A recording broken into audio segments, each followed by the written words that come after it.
Vamos a flipar también con el expediente Z de Zanoletti y su honestidad brutal. Esta semana continúa la saga dedicada a la industria, pero el informe va de la industria española del cómic y el subtítulo es El año de la inflación. Así que vamos a escuchar al gran Zanoletti, expediente. Juanjo, cuando quieras. Hoy voy a comentar el informe de Biosfera sobre la industria del cómic en España en 2022. Lo voy a ir descubriendo la misma vez que hago esta intervención. Se trata de un informe de la Asociación Cultural de Biosfera sobre la industria española del cómic, realizado con los datos del gran catálogo de Biosfera sobre los tebeos distribuidos en España en 2022, que podéis consultar en la web de la asociación. Es un informe muy extenso, de modo que voy a ir centrándome en los puntos que vea más importantes. Al ser la primera vez que lo leo, seguramente me salte sin querer alguno de estos puntos.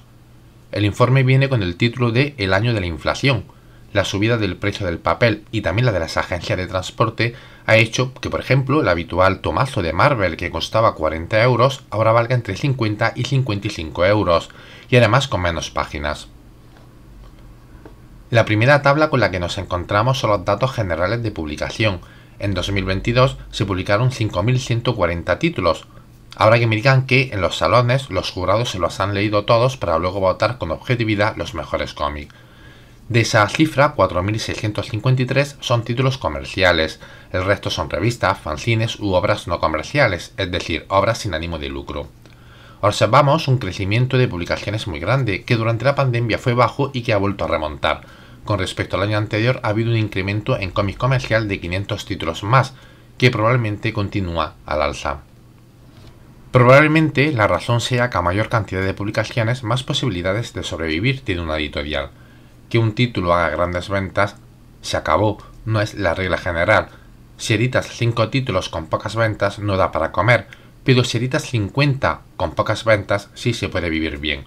Es más factible vender pocos ejemplares de muchos títulos que lo contrario, de modo que cuanto más publique, más posibilidades de ganar. Claro que este modelo de producción se beneficia las editoriales y librerías, mientras que va a perjudicar a los autores. Se observa una caída en la autoedición, solo 40 títulos en 2022. A mí me parece muy pocos con la gran cantidad de crowdfunding que he presenciado durante el año anterior. Solo en Almería ha habido bastantes títulos, pero habría que leer detenidamente el informe para ver el criterio de selección, o puede que muchos de esos títulos autoeditados sus responsables no los registraran con ISBN o depósito legal, de modo que quedaron fuera de las estadísticas. Pasamos a una sección más interesante: ¿qué editoriales venden más? Viendo las estadísticas interpreto lo siguiente. 1. Que el cómic más vendido es el de superhéroes. 2. Que los superhéroes más vendidos son los de Marvel. 3. Que la editorial que más título ha publicado es el grupo Panini, licencia de adiós de Marvel. Para mí es una interpretación objetiva y no tengo la menor duda. Ya la firmaba antes de leer estos datos. Luego, los cómics más vendidos después de Marvel son los de DC, de modo que la segunda editorial que más publica es SC, licenciataria de DC. Es la segunda porque la mercadotecnia que tiene Marvel, gracias al éxito de sus producciones audiovisuales, es superior a la de DC, y se cumple la máxima de mayor promoción, mayor número de ventas. Cuidado, estoy comentando las editoriales que más publican, no las que más venden. Aunque al comienzo he relacionado que Marvel es quien más publica, por tanto es quien más vende. Esa afirmación es una asociación e interpretación mía, no del estudio. Los datos de ventas no los da el estudio, probablemente porque pertenece a la contabilidad privada de cada editorial y no van a facilitar esos datos. La tercera editorial en publicaciones es el gigante Grupo Planeta, luego le sigue Norma y a continuación Ibrea y se cuela Milky Way con 146 títulos publicados. Sin embargo, es complicado interpretar la situación del manga, ya que todas las anteriores editoriales también publican manga, y si sumamos a estas dos últimas, se deberían haber publicado más manga que superhéroes. El manga es un producto más barato que el tomo de superhéroes, de modo que no es raro que una editorial independiente como Milky Way tenga tantos títulos, pero vamos a fijarnos que se han publicado 146 títulos, Panini 960, casi unos 6 veces más. Y luego aparece con solo 144 la editorial más importante del mundo, Grupo Penguin Random House, Esta editorial edita menos, pero casi todos sus títulos son de probado éxito, es decir, compran licencias muy caras que saben que van a vender y por tanto no tienen que aplicar esa máxima de publicar mucho para amortizar. Muy por debajo ya está el resto de editoriales, pequeñas y medianas, y a años luz de las grandes, como Dolmen, Astiberri, La Cúpula, Diabolo o Nuevo 9, casi todas ellas por debajo de los 50 títulos publicados. En algunos casos, como Diabolo, que han encontrado un nicho de ventas en el ensayo de cultura popular, su producción de cómic ha descendido solo a 15 títulos. Hago un inciso para fijarme más en el modelo de producción de Diabolo. Cada año ha disminuido la producción de cómics a favor de la producción de ensayos de cultura popular, libros sobre dibujos animados, sobre programas de televisión, géneros cinematográficos, etc.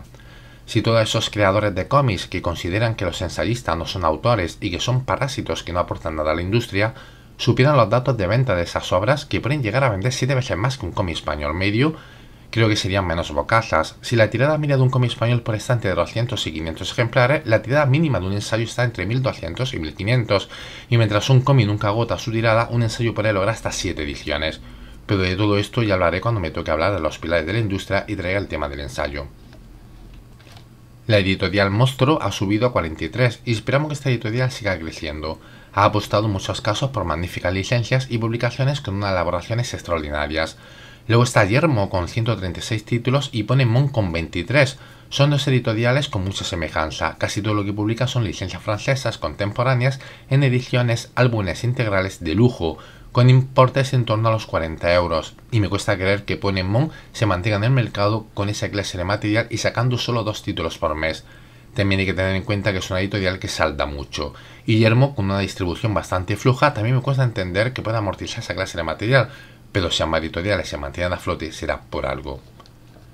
En el punto 5 encontramos una tabla que nos indica que en el 2022 ha habido 400 editoriales profesionales y 44 autoeditores, y que en ese año han nacido 74 nuevas editoriales. Todos son números muy por debajo de la última década, es decir, hay menos editoriales, se abren menos editoriales y hay menos autoeditores con cada año que pasa. Una tendencia a la baja que demuestra que no es un sector donde invertir, de modo que hay menos compañías activas, pero cada una de ellas publicando más. Es decir, no es que se publique tanto porque haya más editoriales, sino son menos que publican más. Llegamos a un punto titulado La realidad industrial y los hábitos de lectura de tebeos, donde podemos leer. En este informe sobre la industria del cómic en España no manejamos cifras de venta ni de difusión de los cómics. En el siglo XXI no se han hecho estudios de mercado contrastados en el sector del cómic y no contamos con índices suficientemente fiables del comportamiento del mercado en los diferentes escenarios de venta de tebeos.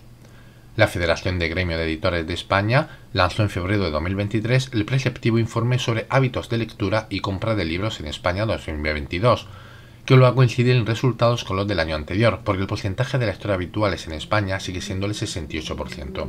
Solo un 10,2% de los españoles leen cómics alguna vez, la sexta parte de los lectores frecuentes.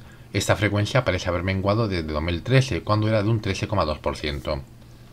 El soporte digital se distancia aún más los porcentajes, un 29,5% leen libros y solo un 2,6% leen cómics en soporte digital.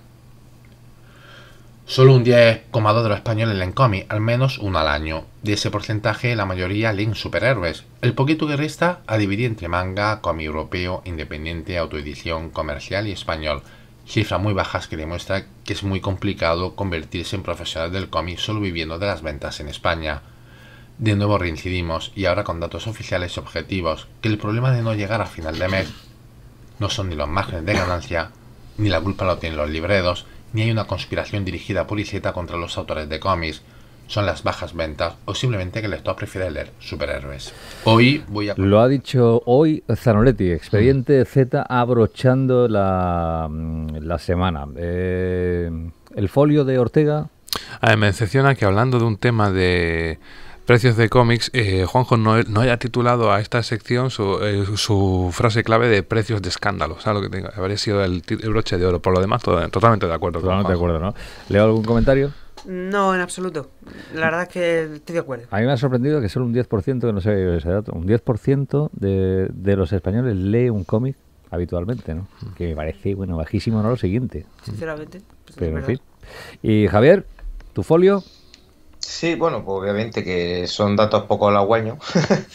Y nada, y un poco lo que siempre he comentado Juanjo, ¿no? Es decir, que lo he comentado aquí, es un poco complicado el tema de solo con la venta en España de poder dedicarte profesionalmente, pero bueno, esperemos que un poco con el tiempo pues la cosa vaya cambiando, pero está claro que la cosa sigue estando en la UCI, como tú siempre preguntas. Sí, señor, sigue en la UCI y bueno, bastante perjudicado. A ver si mejora. Pues gracias a Zanoletti, Expediente Z.